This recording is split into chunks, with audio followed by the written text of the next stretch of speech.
this is meaningful. This is cool, which it was when I first saw it, and when I saw it subsequent times within the span of 4 to 5 years that I really love this movie. But after being 15 years removed and living almost a whole life after the fact, I looked at it and I was like, this is so dumb. Yeah.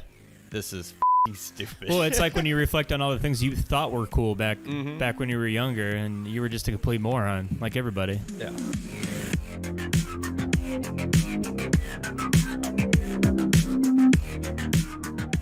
Welcome to Cast with No Name. We are your hosts. I'm Jay. And I'm Matt. This is episode 63. This episode, we strive to answer the question, is the Boondock Saints really that good?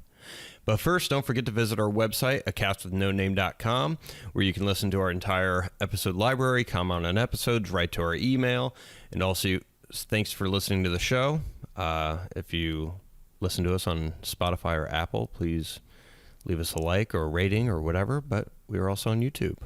Yes, we are. If that's your jam. So it's my jam. You can also comment there as well. So the Boondock Saints. Little bit of the history. So this was bought by Harvey Weinstein and by Miramax in the late 90s. And it was written by Troy Duffy. Troy Duffy was a bartender at a bar in Los Angeles, and they bought the script, I believe, I want to say it was like $1 million. I mean, it could have been a couple million, but it was, in the mid-90s? Yeah, it was like mid to late 90s, because the movie came out in 99. Right. And bought the script for $1 million. Plus, in the deal, he retained writing credit. He was also going to be able to direct the movie, according to the movie deal, and be able to compose the score for the movie with his band at the time, which was called The Brood. And after the movie deal went, they changed their name to the Boondock Saints because why not, I guess? But also, Harvey Weinstein bought a bar like a drinking bar for Troy Duffy to co-own and then manage. So all of that was a part of this movie deal. And Troy Duffy had never written anything before. Obviously never directed anything before. Correct. And had he been on movie sets before? Or like, I don't think so. I think he was just a bartender. No. Wow. So you tell me anybody can do this? Anybody can. So that's wild. Yeah. Got this movie deal. Did he buy that bar to diddle young ladies? Possibly. It could have been. It could have had like a back room. Yes, or sure there was. They called it the wet bar. Oh boy. Zing. So that deal went through. It actually made headlines, I guess, in the area and around Los Angeles and like industry trades and whatnot and all that stuff. Anyways, production delays. Everything else, Troy Duffy kind of had a falling out with Harvey Weinstein, had a falling out with a bunch of people, but he was able to find a production company to actually fund the movie. But he didn't own the script, didn't he sell it? He did, but... is it after he made the movie that they had a falling out? No, it was before they made the movie. So, okay. Because Harvey Weinstein was kind of dragging his feet on making it,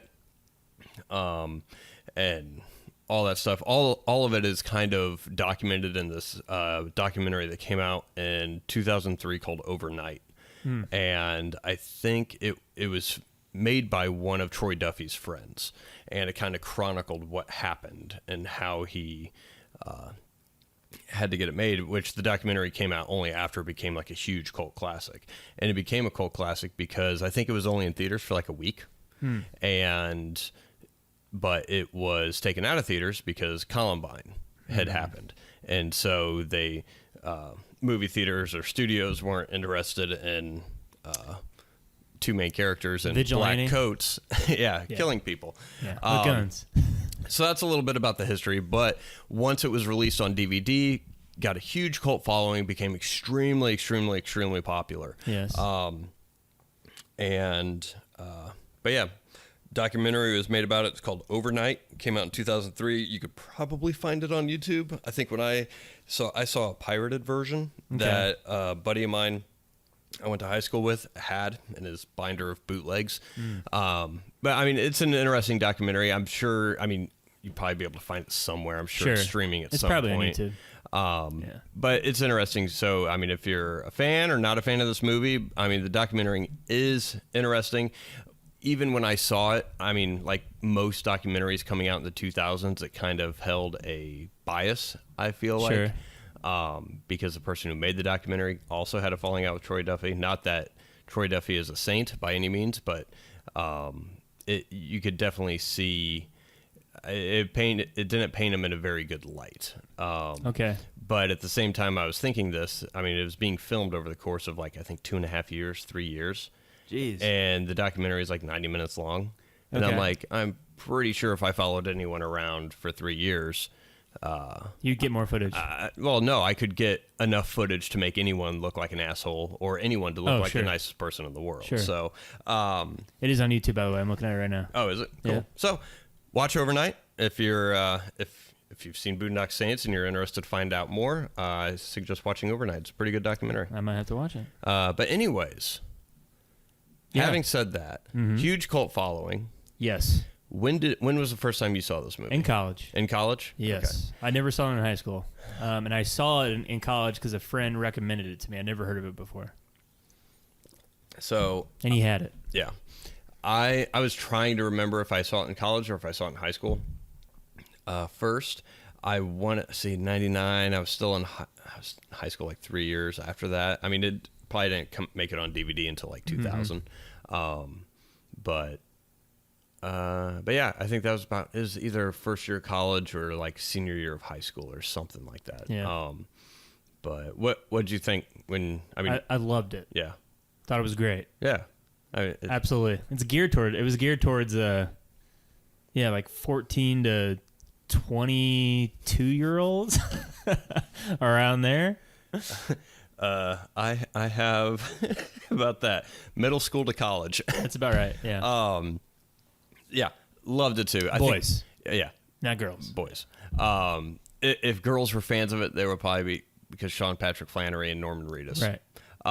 Sean Patrick Flannery is a beautiful man. He is a good-looking man. Man, whatever happened to him? He was in a couple episodes of Dexter.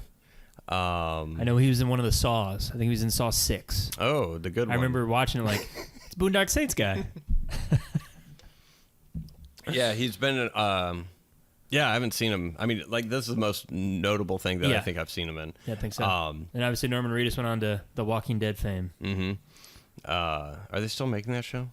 He actually has a spin. Oh, the Walking Dead, the original series is done, but they made a spinoff with Daryl. Ah. And they made a spinoff with Negan. Milk it. And Jeffrey Dean Morgan. 2 separate spinoffs, or are they all in the same spinoff? And there's Fear the Walking Dead, so there's 3 separate spinoffs. Ugh. Oh, that's a lot. Yeah, that's. I stopped watching it after Negan killed Glenn, which was like season 6. And Spoiler alert. Yeah. Chappelle did a great skit on SNL mocking it, so. Did he? Yeah, it's great. I can't remember when I stopped watching Walking. I think it was they got to another town and shocker, oh, the people in the town are bad, and it's all right. I think I stopped watching it before Negan showed up. Right. Well, it just evolved into we need supplies, so let's just split off, and then the people split off and they don't come back, and then the rest of the season's trying to find the people that split off. That's literally every season. Well, good for Jeffrey Dean Morgan and Norman Reedus milking that bad boy for all it's worth. Why not? Good on them. But yeah, definitely geared towards middle school to college age boys. Yep. I watched this so many times. In college, we would watch it once a month. Yeah. We were drunk. Hey, let's put on Boondock Saints. Let's watch it. Yeah. So many times. But then after I got out of college, I think I've seen it between then and now, not counting that I just watched it twice. Okay. Maybe. In like a 15-year span. Mine would probably be around that same rate. Mm-hmm.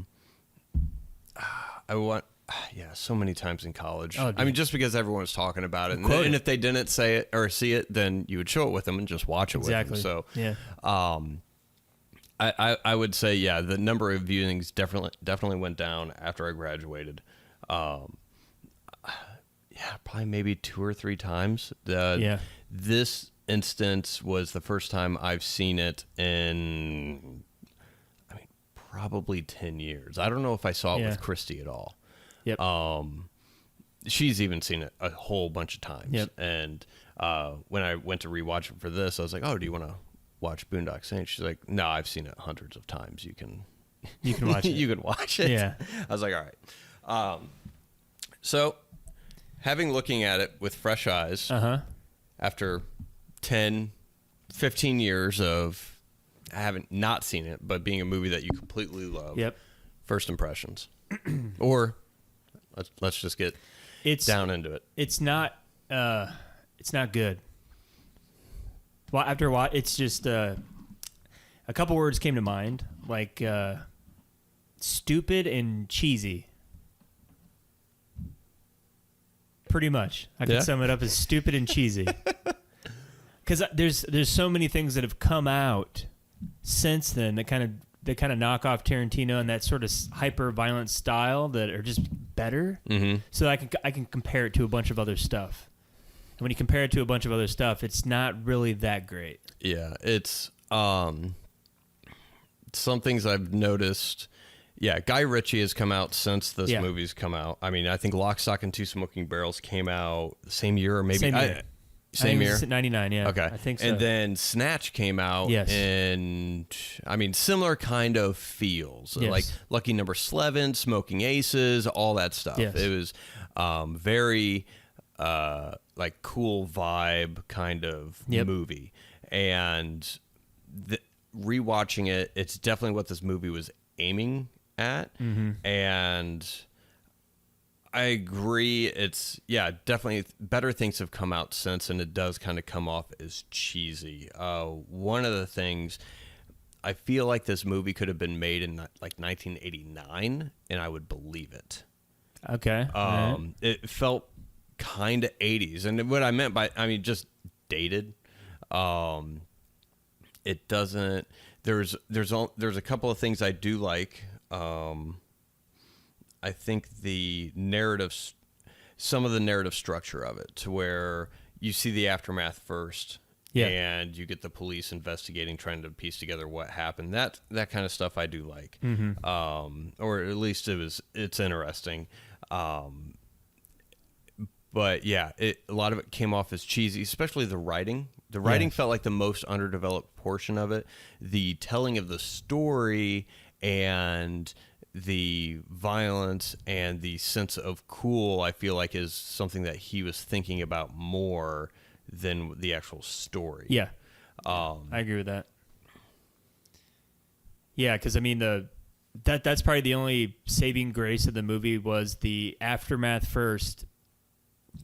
But then by the third time, I was like, okay, I get it. Yeah. I was getting tired of it. Mm-hmm. You know what I mean? You're trying to replicate the Tarantino narrative of starting at the end and then working away from the beginning. Yep. And it's not as good as that. Mm-hmm. I don't know, there's something about Willem Dafoe that he's a great actor, but that character is so weird. He is. Something that I noticed, because I like his character. I like the little things about his character, like when they're investigating the hotel when they knock off all those Russian mafia guys, and he's like explaining the angle of the shooting of the gun, to where he like picks up the guy with his hands, and he has blood on his gloves, and he touches his hair. And I mean, obviously, the camera the editing makes a huge point to where the other ones are noticing it. But I like that aspect of his character, to where things like that don't bother him, because this is what really gets him going. His character overall, I feel like, doesn't justify where he ends up in the movie. Like, there's no character, there's very little character arcs for anybody. in this film. It's all of a sudden they are all in for some reason. Notice that, yeah. And Paul Smecker, Willem Dafoe's character, he gets drunk. Yeah. Once he finds out that, these two guys he met in passing investigating a murder, he finds out, they're killing all bad people, and he makes some very large leaps in logic to think, they're just going after bad guys, and I agree with that. So, and then he gets drunk, goes to a fake confession, and gets the idea, I'm going to help them now. I'm going to help them now. And he helps them in the weirdest way possible. The cross-dressing to infiltrate into the thing. But because Willem Dafoe is an ugly, ugly woman. Yes. And looks like a very old, ugly woman. It didn't really pass muster. I knew what he was trying to do. When I see cross-dressers, they need to be attractive. Right. It needs to be believable in this movie. I would redo this movie in a heartbeat just to make sure that the cross-dressers attractive. Yes. Of course. It didn't.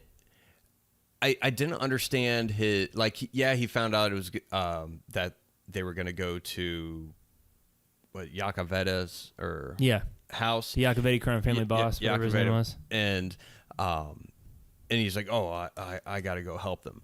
The weirdest way possible. Like, that was his leap to logic as far, I'll do this. Right. Because that would have the highest success rate. He's so logical throughout the whole movie and how he deconstructs a crime scene, and he's supposed to be the smart guy. It's just, I know what Troy Duffy was trying to do. He was trying to be like, irreverent. And like, this is going to, I'm so thinking out of the box. Yeah. Like, no one would think to film a scene like this. Yep. But for his character, for him just to immediately just throw everything away because there was no leading up to that. There was no progression of his character to kind of lead to that kind of conclusion. The other thing is, I don't think he would be allowed. I mean, maybe he would. I don't know anybody in the FBI, but the way he acts, like when he's deconstructing a crime scene, good. But then, towards the end, he starts to get more and more disheveled because he can't think of it. And then he's like, there was a firefight. And he's, all sweaty and, just really losing it. Yeah. And really no one's like, he's such a genius. He's kind of fucking psycho. Yeah. I mean, unless that was the point to where he's already kind of on that path. But I don't even think he was trying to say that in this movie. It was just, let's have this character be cool and dramatic for the sake of being cool and dramatic. Right. But I don't know if they were like, hey, Willem, just go nuts. And that's what came out, or if that's what Troy Duffy wanted. I'm not sure. Well, I think it was probably a mix because, there's been interviews and stuff like that to where they actually met when Troy Duffy was pitching the movie to him, and then they would just drink and just talk about character development and things that they could do. So I think it's probably a bit of both of them.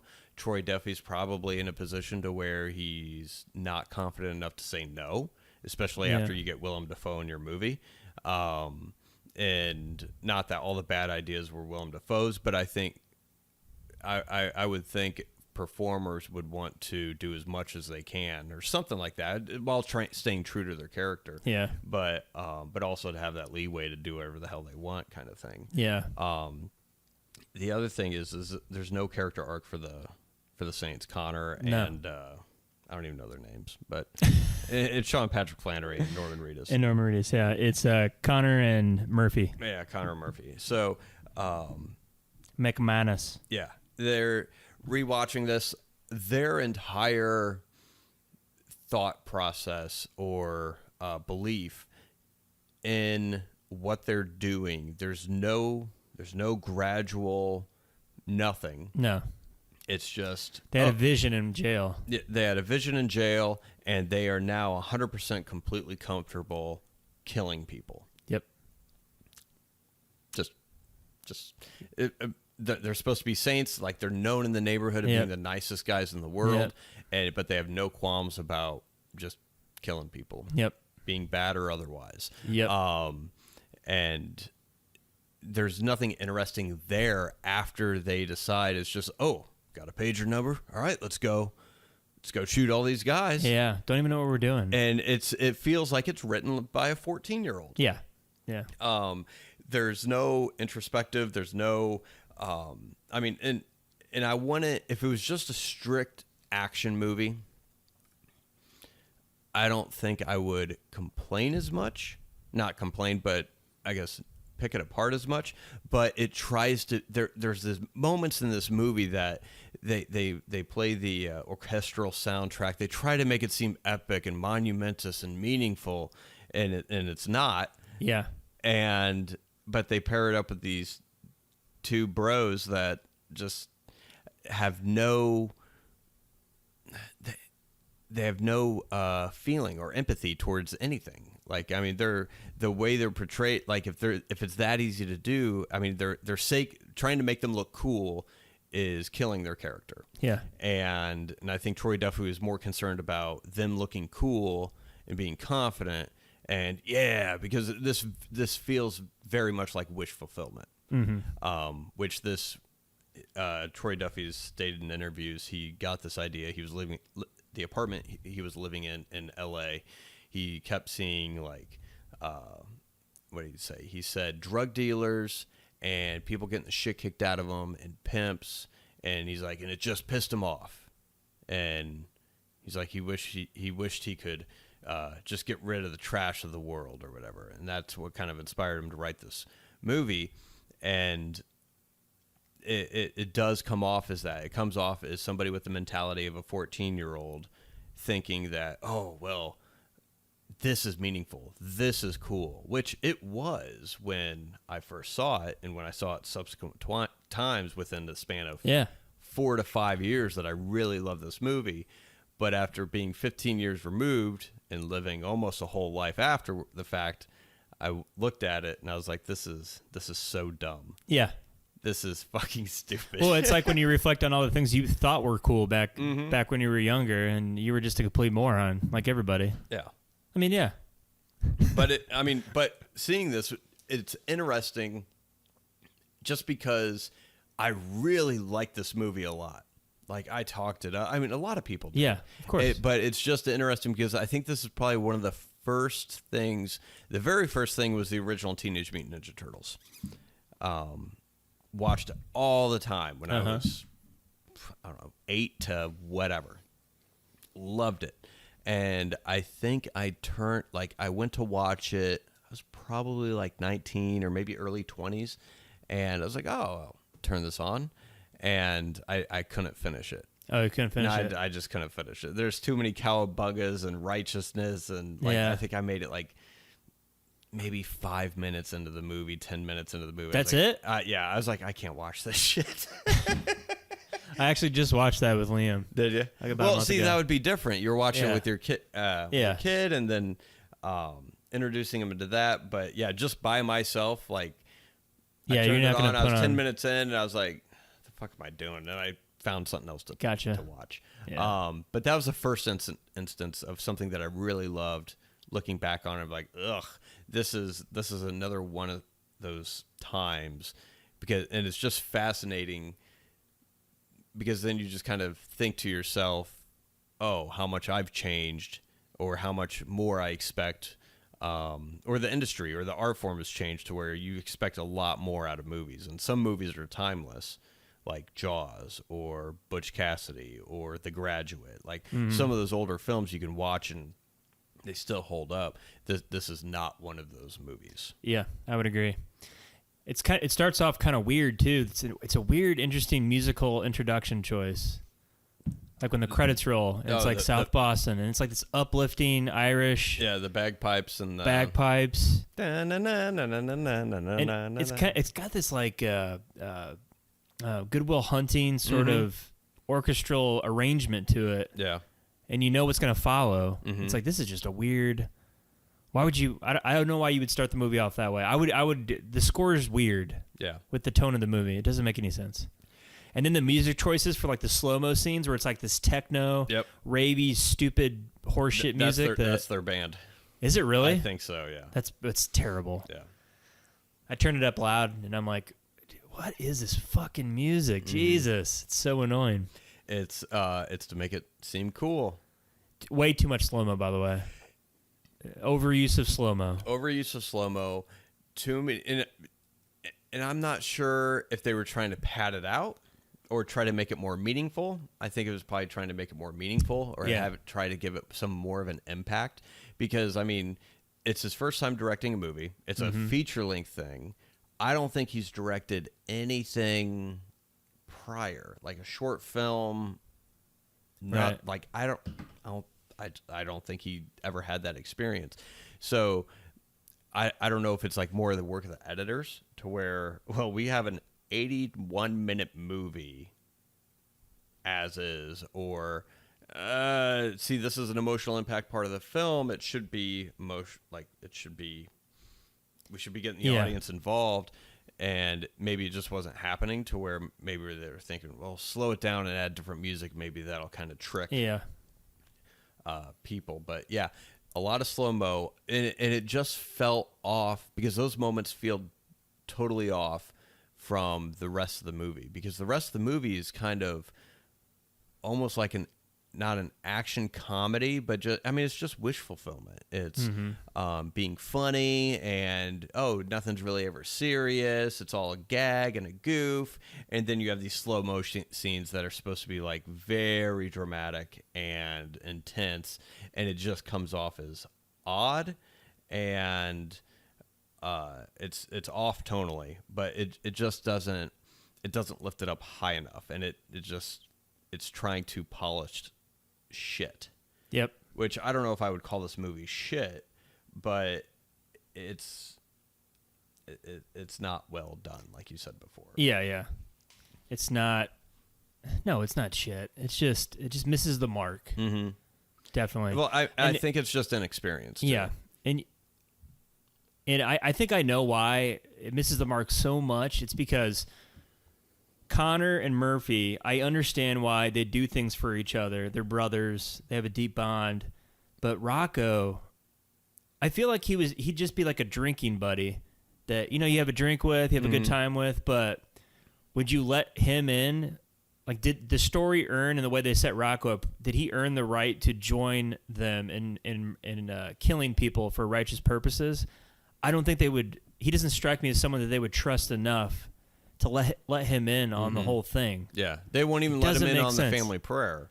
Right. But yeah, we could commit murder. I don't even together. think they would. It didn't feel like you have people that you drink with. Yeah. You wouldn't necessarily hang out with them if you were sober. Mm-hmm. I feel like Rocco would be somebody you would only hang out with when you're drinking, not when you're sober, because you wouldn't want to be around him. He's too much. You're with your normal, closer inner circle, and you're like, exactly. Yeah, I'm not going to invite him over because it's just like, I need to be drunk to be around him because he's a little much. Mm-hmm. That's what I realized that watching. Like, that doesn't make sense. I don't think.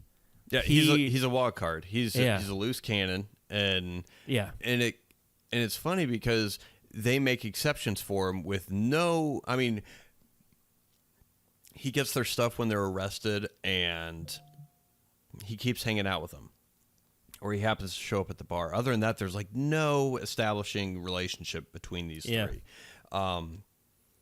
and maybe they grew up together, but he was like 45 or something like that when this movie came. Like, he was in his 40s, and Norman Reedus, Sean Patrick Flannery, they were all in their like early 30s, I think. Mm-hmm. But yeah, and I think he is in there just to be in there because apparently he was a childhood friend of Troy Duffy. Okay, that makes sense. I don't know how they're childhood friends because he's a bartender. David Del Rocco was born in 1953. Who plays Rocco? Troy Duffy was born in 1972. At no point were they kids together. Yeah. That's a good point. So, I mean, maybe he was like a family friend or something like that, and he grew up knowing Rocco. Knew about him. Because he said like that part was written specifically for him, which for a first-time actor, he does pretty good delivering the lines. I know some people that are funny in person or outgoing in person. As soon as you hit record on a camera, they just clam up and they can't talk anymore. Mm-hmm. But yeah, as far as those two, yeah, I don't think they would, like, because the entire time I'm watching it, like, there's a funny scene to where the stripper's passed out, Yeah. and he like cops a feel or whatever, and then Connor and Murphy respond like, "What the fuck are you doing?" Like, just to scare him, and I was like, they wouldn't have a problem with that, Yeah. like, oh, you can cop feels on an unconscious woman, Yeah, that's fine. Oh, you shot the owner of a deli because he knew that you were probably going to die, and he didn't tell you because you see him every day. So you killed that innocent person just because he knew information after Ron Jeremy blew his mouth telling everybody in the diner, and he just happened to be in earshot. What'd you think of Ron Jeremy's performance? It was spectacular. He's so gross. He's such a gross guy. He's like a goblin. Yeah. I mean, I have nothing to compare it to. The only other thing I've seen him in was Orgasmo. Okay. But other than that, I think he's been in other movies. Yeah. Maybe. As himself or something? I don't know. Well, either as himself or, I know he was as himself. I think he was in Crank. Because in Crank, I think they had like a picket line for like the adult film union or something like that, and he was there in the background. Yeah, I would have casted somebody else. I mean, you could find somebody. Just I don't know why minimum he wage picked actor. him, other than the fact of I got Ron Jeremy, legendary porn guy in my movie, kind of a thing. And he's not believable as an underboss for the Italian mafia. He's not really intimidating or anything. Yeah. Yeah. Well, what are you gonna do? But yeah, you're right. The humor, if you think about it, they always cut it with humor after they kill everybody. Mm-hmm. The first time when they're in the hotel room, they fuck with Rocco and they try to make a joke out of that. Yep. And then when they're in the porn, the jizz thing, like he cops a feel and they make this like I'll tip her. Yeah, it's like, why insert that into that scene? It doesn't make any sense. Yeah, because if you're wanting it to be, I mean, it's not. I feel like if he initially wrote this because he wanted to say something or have kind of a cool concept, but there's no realism there for the characters. It's they just murdered 9 people in a hotel room, and then they're cracking jokes about they gotta shoot the guy over for 10 fucking minutes over the couch, and there's no struggle. There's nothing there. It's like, oh, we got to kill these people. Now we kill these people. Now we kill these people. Oh, we're caught. Yep. Oh, Rocco's dead. Oh, there's our daddy. And then they present themselves in a courtroom. Like, it doesn't. I mean, there's just nothing there. And, yeah. Do you think he was trying to make the Duke, like the big reveal as their dad, is like a surprise, or like, you know what I mean, like as a twist? Like look at that twist. Look at that twist I wrote in the screenplay. Which, by the way, when they introduced him, I thought of Con Air immediately. You know, when they're introducing all the inmates, it's like, move them. Yeah. He's killed 30 people across 50 states. He's masturbated 50 horses with 2 hands at one time. Give him his own cage. Yeah. And but it's Billy Connolly. He's a stand-up comedian. I know. He's actually really good. Have you seen his stand-up? I have not. No. It's pretty good. But I don't know. I feel like I don't know how, because there was buzz about this script. I don't know if he had a hand in really picking anybody. Yeah. I feel like it was kind of, who can I get? Yeah. Because Mark Wahlberg was up for, like, he really wanted to get, I think Mark Wahlberg was going to be in it, and then he declined because he went to do Boogie Nights. Good call. And great movie. Obi-Wan. God bless it. What's his name? Ewan McGregor. Oh yeah. He tried to get Ewan McGregor, and they were talking about it because there were still, good vibes with the script. He did Star Wars instead? No, they got into disagreement over capital punishment, and what's the movie's about? A little bit. Well, Kind of. But they got in disagreement over capital punishment, and Ewan McGregor was just like, no, I'm not going to work with that guy. So at least that's the story. They apparently went out drinking. Maybe they didn't get along, or they got in a pissing match, and Ewan McGregor was like, no, I'm not going to work with this guy. Yep. But regardless, I don't know how much. I mean, I'm sure there was a couple people that heard about it in town and probably wanted to be in the movie, and maybe that's why they did it. But as far as I don't feel like it was a thing of, oh, I want Billy Connolly in this. Right. He needs to be the father, and I just don't think he had that pull at that time. It happened so quick though, like so quick. They do the father's prayer or whatever, and then like, oh, it's dad, and then immediately the next scene, they're in the courtroom. It's just a little rushed. Didn't earn it. And they didn't. I'm surprised they didn't recognize them when they were shooting bullets at each other. Yeah. Which, you haven't seen somebody in like 15 years or 20 years or whatever, how long he's been in prison. So they were probably like 10 last time they saw him.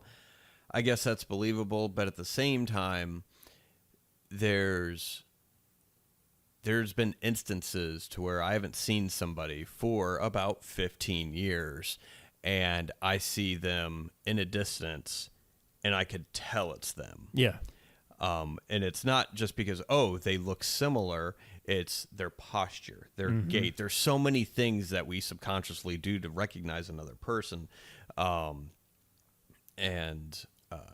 The fact that they were standing 30 feet from each other, firing guns, and they just didn't recognize each other. Yeah. Now, the father not recognizing his kids, sure, but the kid's not recognizing his father, unless they never saw him with a beard or whatever. I mean, yep. Who knows? But that's a tiny thing with this movie, but very tiny. But yeah, the thing with their father happened quick. Everything just happened quick, and I think it's,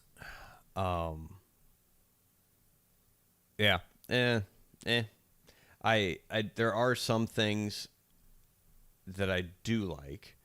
I like Smecker and Greenlee.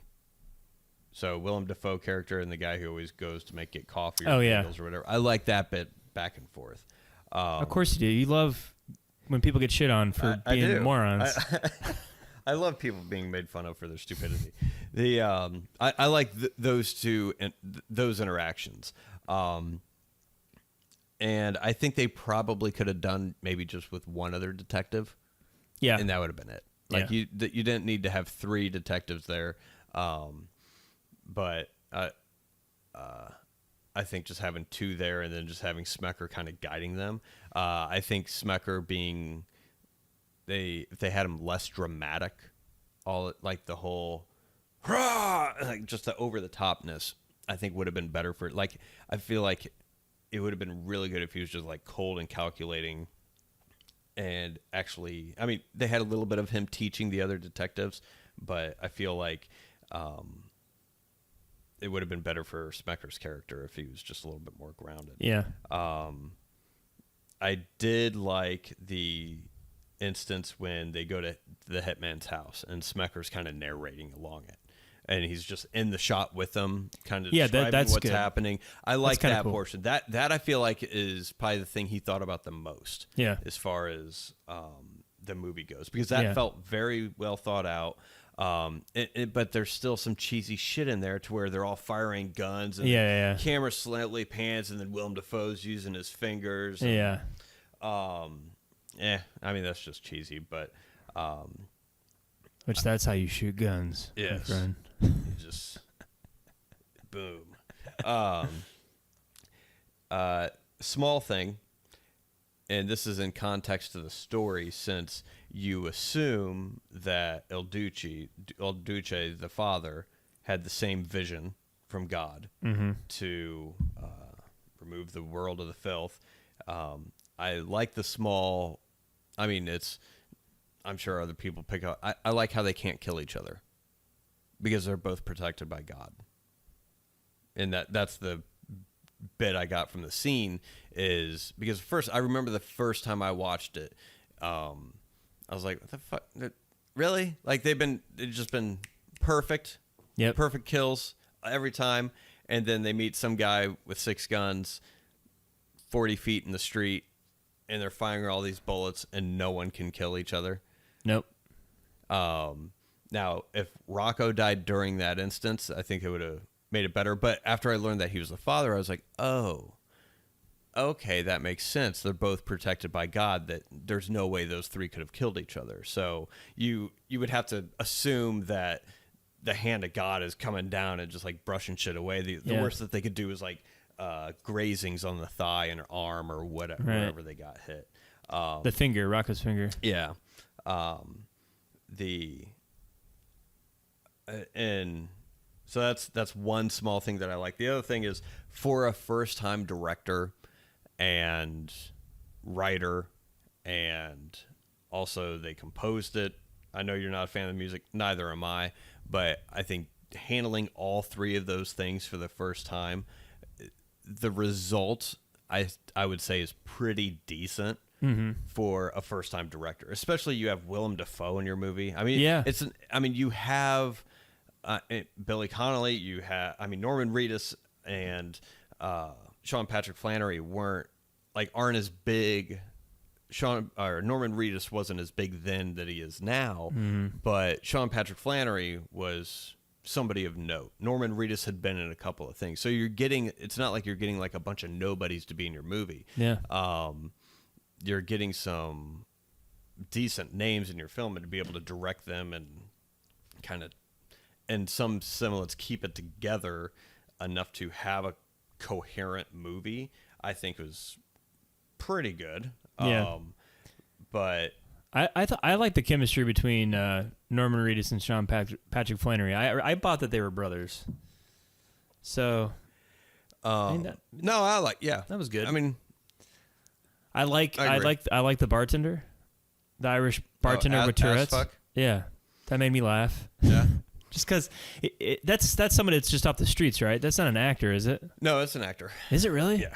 Oh, he did pretty good. And yeah, and the whole, I don't know. Yeah, it feels like very dated, just with the whole Tourette's thing. Like, oh, I can't just have a bartender in here. No. That mixes up. Gotta be quirky. Yeah, mixes up phrases, because that in and of itself would be funny if you just have some bartender that doesn't know the colloquialisms of whatever the idioms or whatever he's trying to say. But oh no, he's got to have Tourette's because Tourette's is funny. Well, it is funny. Yeah. Disabilities. But you know what I'm saying. It's like a harmless disability. Oh yeah. I mean, but you know what I'm saying. It's like that. It's that added thing in here. Oh, it would be funny. What if? Oh, what if he shits his pants? It would be hilarious. What if he farted, but instead of the fart, shit came out? Yeah. What if the stripper passes out and then her titty pops out? Yeah. And then you grab it. And then he catches him. Like, what are you doing? That would be funny. Have you ever seen that skit on SNL where they interview the writers of Game of Thrones, and it's Andy Samberg, and you know they got Sean Bean and the cast, and they're a part of the skit, and it goes to the writer, and it's Andy Samberg. It's like a 13-year-old with like acne. He's like, yeah, I thought. And then you see her boobies. You see her boobs, and they're naked, and they're having sex. It's hilarious, man. Have you ever seen Extras? Yes. The Patrick Stewart episode. I haven't seen that one. No. Oh God, that's probably my favorite one. Like, just look up the Patrick Stewart scene. He's like trying to pitch a movie to Ricky Gervais's character, and he's like, yeah. So I play the main guy, and so I walk in, but she's changing, and she drops her shirt, but it's too late because. Well, I've seen everything, but like that was his punch. Like every movie idea he was pitching, it was him walking in on someone or someone just happenly being naked. He's like, but it's too late. I've seen everything, and then we fuck.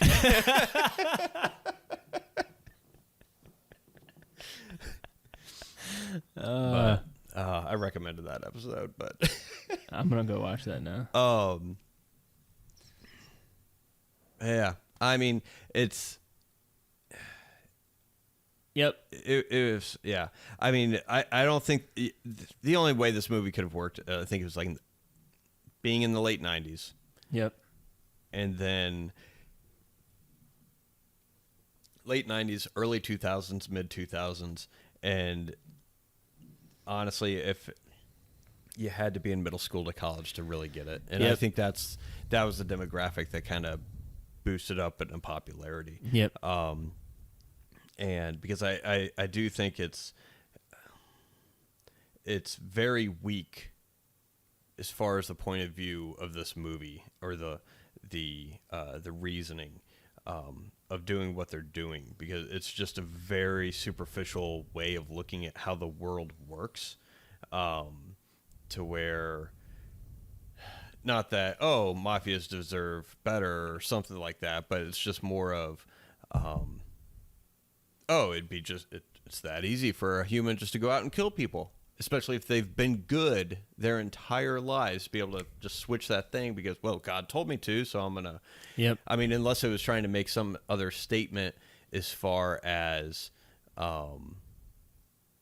like the I guess the potential danger of believing in a religion that much, or the potential dangers of unchecked mental illness not getting true. But it's not that. It's them trying to be cool. Like, everything in here is put in there to try and be either cool or funny, or try to be more meaningful than what it is. Yeah. And without any kind of thinking past the surface level, it doesn't work. And because when you start looking at things and start picking it apart, it's just, I mean, yeah, they should have experienced a tragedy, yes, to push them into vigilantism. Because honestly, if you're that religious, the goal of it is not to kill people, and the only way that you would push yourself into doing something like that is if tragedy happened to you. Yeah.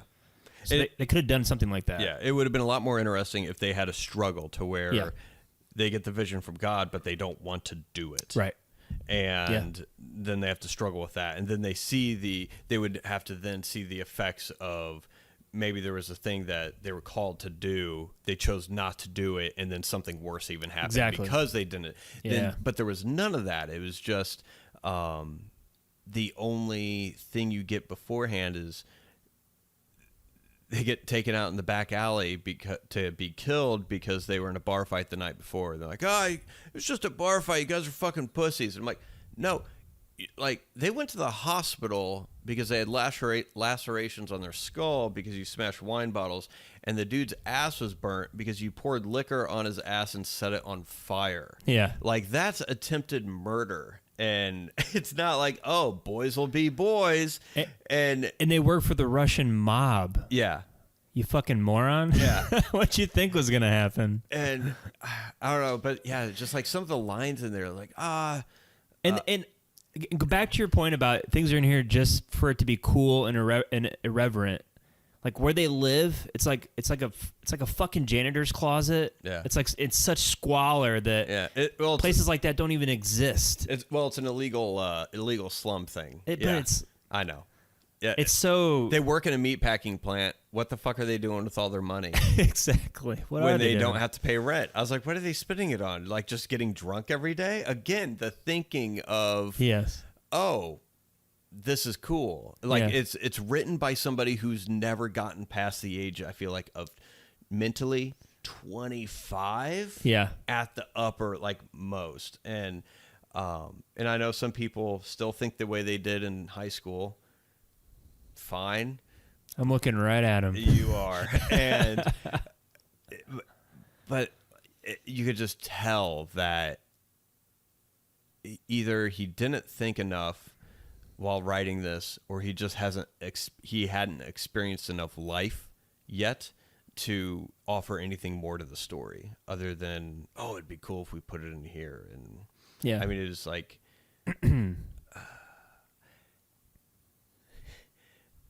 you remember in Donnie Darko when they're walking Jenna Malone's character, and you had the guy from he was Phantom Planet or something, or some band, and then you had not Joe Rogan, Seth Rogen.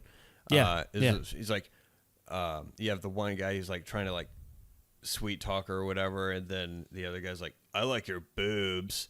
Like, it's like that guy wrote this movie kind of thing. It's just like, doesn't really think any further. And it's not that he's stupid. It's just, I don't know. I'm not trying to insult him. It's just more of it screams of immaturity. There's not layers. Yeah. Which is fine. It's just, yeah. Listen, you just don't got layers in your writing, bro. Yeah. That's fine. Yeah. You know, people like the Transformers movies. That's fine. Yeah. That's fine. But the Transformers movies are a lot more well done than the Boondock Saints. I just meant from a layer perspective. There's not much there. Yeah. And Which that's is the thing. fine. That's fine. But I'm trying to remember, because I think I showed this movie to my parents. And I was trying to think of who else I had showed it to that may have been older. But I could imagine my parents watching this and be like, this is the stupidest fucking thing. My dad would hate it. Yeah. For sure. And, but it's just funny. It's just interesting surpassing that stage, but then like being exposed to something from your younger self that is like, oh, I really like this. Like, what the fuck was wrong with me? Exactly. Like, what did I like? And it's funny because you can't connect to it in the same way that you know you did, but then you start searching like, why did I think this was so cool? But it's hard to do that because you're just not that person anymore. Yeah. And there's like, I mean, that old saying of, oh, people don't change. Oh, fuck yeah, they do. Yeah. And I think it's like instances like this is like perfect proof of that. Well, it's similar to like, why did I wear what I used to wear? Mm-hmm. You know, back in the 80s when they wore the shitty jackets with like the jean ties and like the shoulder pads. And, you know, when we were growing up, Jinko jeans they were baggy as hell. And yeah, you had the chain wallet. Yep. Why'd we do that? I don't even remember. It was cool at the time. Yeah. No rhyme or reason. Looks fucking stupid. I know. It's real dumb. Which our parents probably warned us of that. They were. Yeah. I probably heard that 1,000 times. It looks dumb. Like, you just don't know what cool is. Old, they were right. Absolutely right. It's like they had wisdom or something. Yeah. Well, they went through the 70s, so they saw horrible fashion. But, oh, yeah, they sure did. Yeah. So here's some stats for you. Boondock Saints, IMDb 7.7, which is pretty high. That's all the how many votes? You can see the number on there. Give me a second here. Wait, no, that's not right. 244,000. Yeah. That is 200,000 millennials. Yeah. Right when IMDb came out. That's very true. You like to bring that point up. You're very right. You're very right. We ruined IMDb for at least a generation. You definitely weighted the score over. You graded on a curve. But if you go to Rotten Tomatoes, 27% from critics, 91% audience score. Mm-hmm.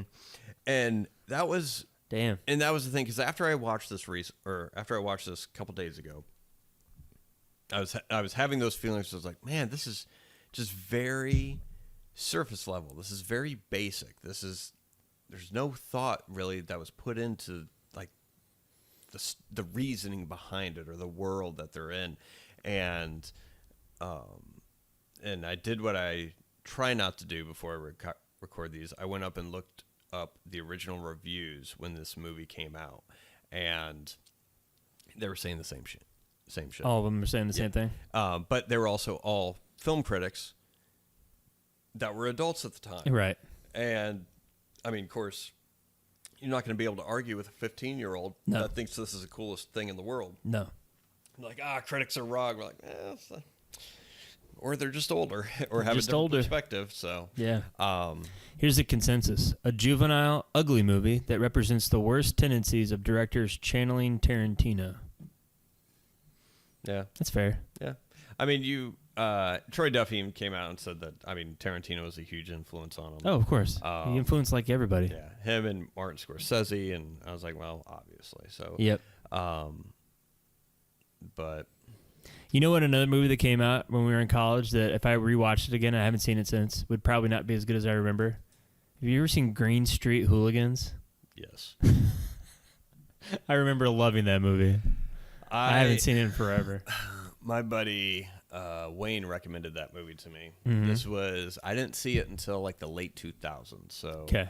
it was probably 2000. Oh no, it was like early. So it was probably 2011, maybe. Wow. That I didn't see it, and he's like, "Oh, it's awesome! You love it." Blah blah blah. Watch it, and I'm like, "This is fucking." I didn't like it then. Yeah, and I think I was already past that point. You're past that, and you reached your Boondock Saints inflection point. Possibly. I mean, because it was a lot of. I don't remember much from it. Other than it just had a bunch of people fucking fighting because soccer. Soccer. Baby. Sorry, football. And there wasn't. I mean, I think they tried to throw some story in there, but that was the main draw. It was like, people fighting because they support different teams, which I think is the dumbest fucking thing in the world to fight over. It's the best thing to fight over. Oh my God. My billionaire's team is better than your billionaire's team. But yeah, I don't think you'd probably enjoy it. Yeah, probably not. Yeah. I don't know why I thought of that. No. Well, I mean, it's the same kind of air. Like, there's just like a 10-year period to where it's just weird stuff. Not weird, but just it was like a second resurgence for independent movies. Or you had all the people that watched Tarantino and Robert Rodriguez and Richard Linklater that grew up watching that, thinking, "Oh, I want to do that." And I think it was like that first new phase of trying to copy Tarantino, trying to copy Guy Ritchie, trying to just make that cool movie that everyone quotes, and they try to piece it together with cool imagery, cool quotes. Yeah. But if you're gonna do something like this, you have to just go balls to the wall, wild. Like I'm thinking Bullet Train, or have you ever seen Running Scared with Paul Walker? Yeah. Nope. That movie's awesome because it knows what it is, and it just goes for it. It's just wild. Yeah. Like that's what this needed to do. It was trying to be like serious and funny, but just stylized, and it just didn't. If you're gonna be stylized, just be stylized. Just do the whole thing crazy. Have it crazy. It just didn't get there. Yeah, and or Smoking Aces, and Smoking Aces knows what it is. It just goes for it. But yeah, so it didn't go for it. It was trying to be serious. Yeah, it was trying to be too many things, and it was trying to be profound, and it absolutely isn't. Especially like the interview portion at the end when they're just interviewing people on the street, and you're like, "Oh no, don't tell." I was like, "What the fuck is this doing in here?" Dude, the last scene is so cheesy. Oh, the courtroom. Yes. Yeah. And the circling cameras made me nauseous. I was like, stop doing that sweeping 90-degree swoop shot.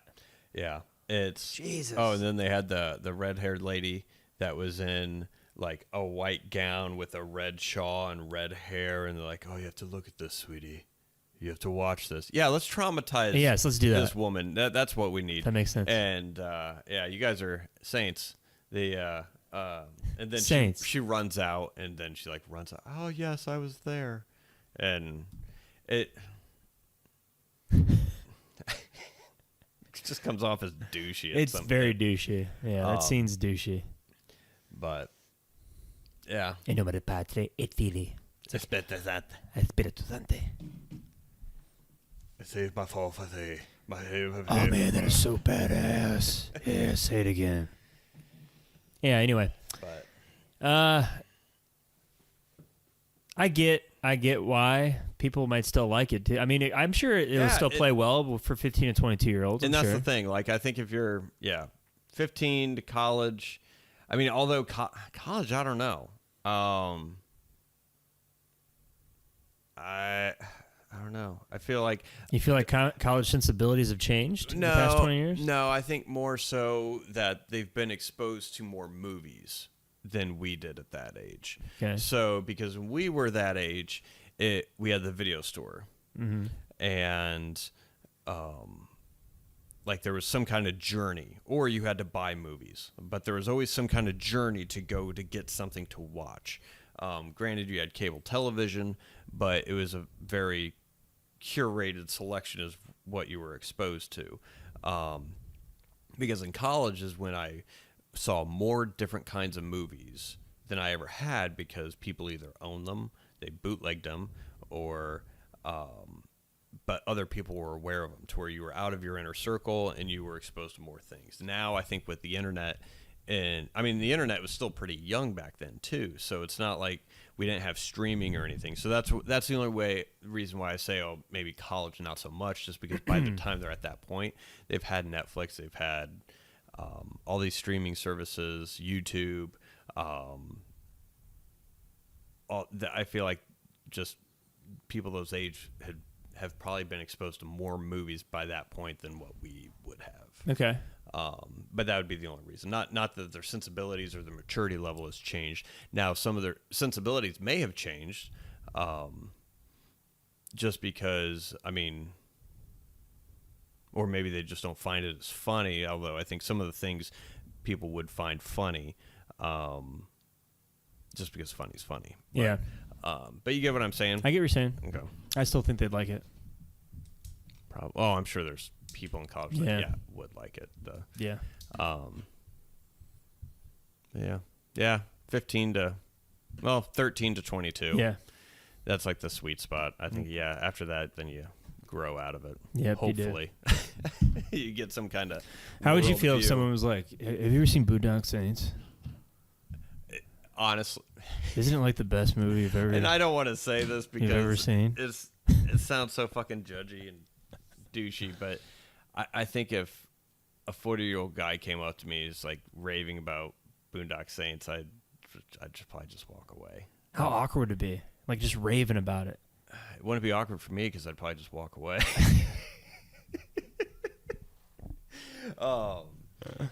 But yeah, I mean, because you would understand where that person is in their life, or the mentality that they have, sure. or the fact that they still think something like this happening would be, and maybe we're just old and